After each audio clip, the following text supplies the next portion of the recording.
Hi, and welcome to this milestone, episode 10! Yay! Today we're going to celebrate in style.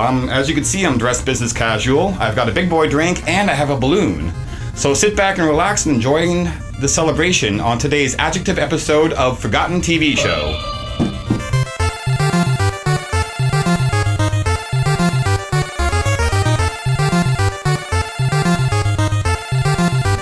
We played with our balloon and we had a sip of our adult drink. What do we do to celebrate 10 episodes?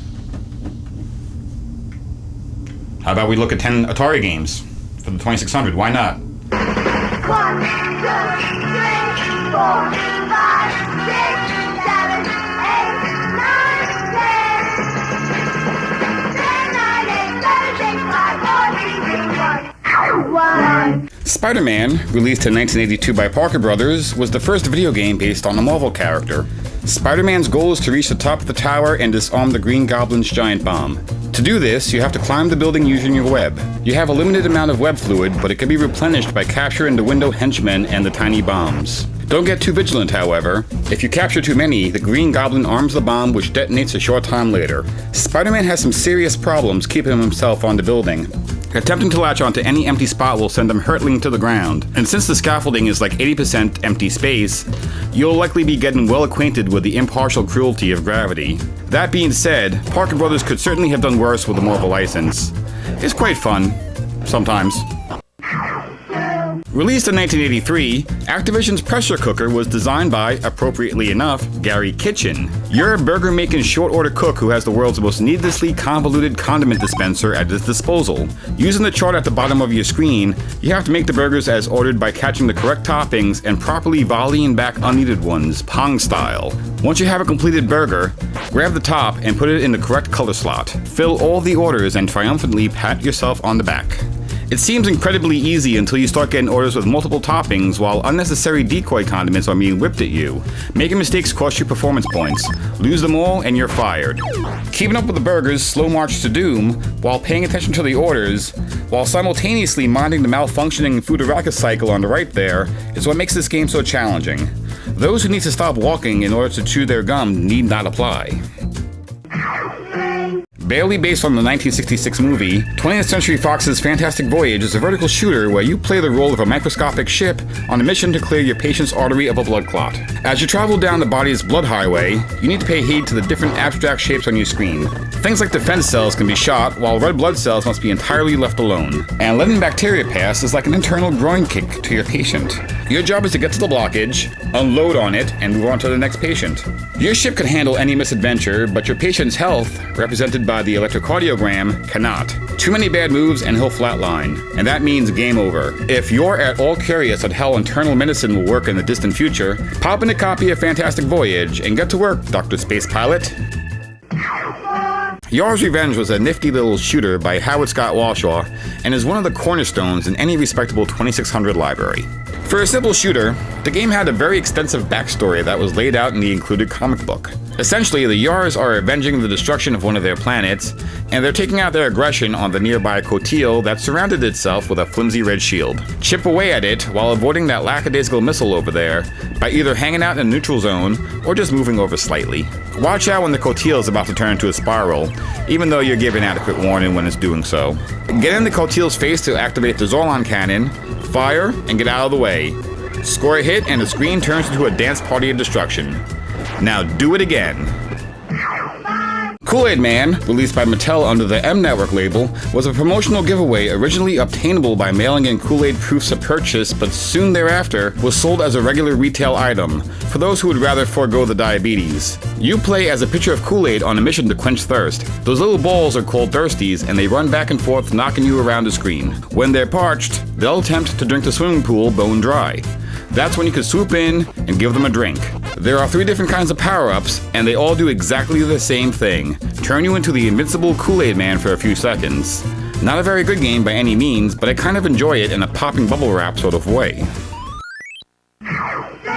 David Crane's Pitfall, Activision's most popular contribution to the VCS, is one of those games that anyone who's ever handled a joystick remembers. All the games in my collection, people always ask me if I have Pitfall. They don't want to play Altered Beast, or Ice Climber, or Sneaking, or Anticipation, or The Rescue of Pops Ghostly, or Speak and Spell, or The Bionic Woman. They just want to play Pitfall. You know the routine. You're Pitfall Harry. Run, jump, and swing your way through the jungle to recover 32 treasures within the 20-minute time limit, and avoid running afoul of the dangers.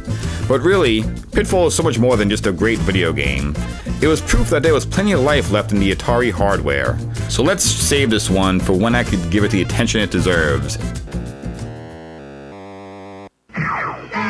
Activision's Keystone Capers, another Gary Kitchen title, is an homage of sorts to the silent film era Keystone Cops series. You control the agile Officer Keystone Kelly who has to capture Harry Hooligan in a 4-level department store. Along the way, you have to avoid obstacles like bouncing balls, old-timey radios, and runaway shopping carts, all of which will drain your time limit. And don't catch any toy planes with your face. It'll end your turn prematurely. The one downside to a life of virtuous crime prevention is that you're denied the ability to go back down escalators. So avoid trying to cut off Harry Hooligan, as he could descend floors with a plumb and leave you literally lonely at the top.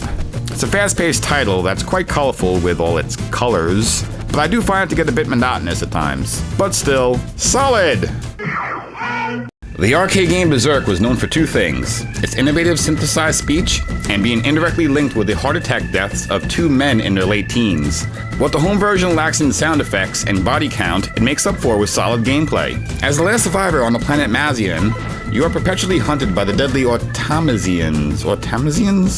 Robots in an electrified maze. Shoot them, or let them run into the wall, and move on to the next room.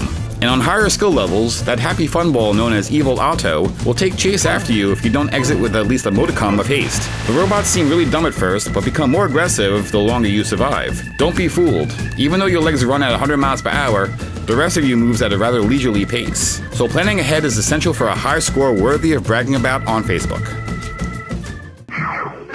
Activision's Kaboom was designed by Larry Kaplan and was basically a port of Atari's 1978 arcade game Avalanche, except with bombs in place of rocks. Your task is simple: catch the bombs the Mad Bomber throws using a stack of buckets. At first it seems about as exciting as plain oatmeal on a rainy day, but soon enough you're trying to precisely follow the bomber's intricate line of explosives. In a way, it's like an early rhythm game, except without the music. Missing a bomb costs you a bucket. Lose all three and you're done. You can get replacements at the 1,000-point mark, but it's more of an uphill battle with that smaller margin of error fewer buckets leaves you with. Kaboom is one of those titles that's so quick to play, it leads to one more game syndrome. And suddenly a 2-minute game turns into a solid hour of paddle-twisting madness.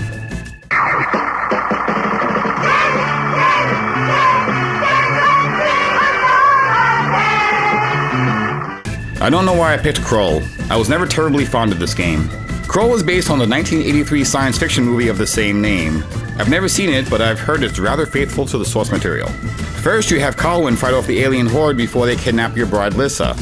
Then you ride through the desert, collecting glaives along the way to the Widow's Web of perpetual annoyance.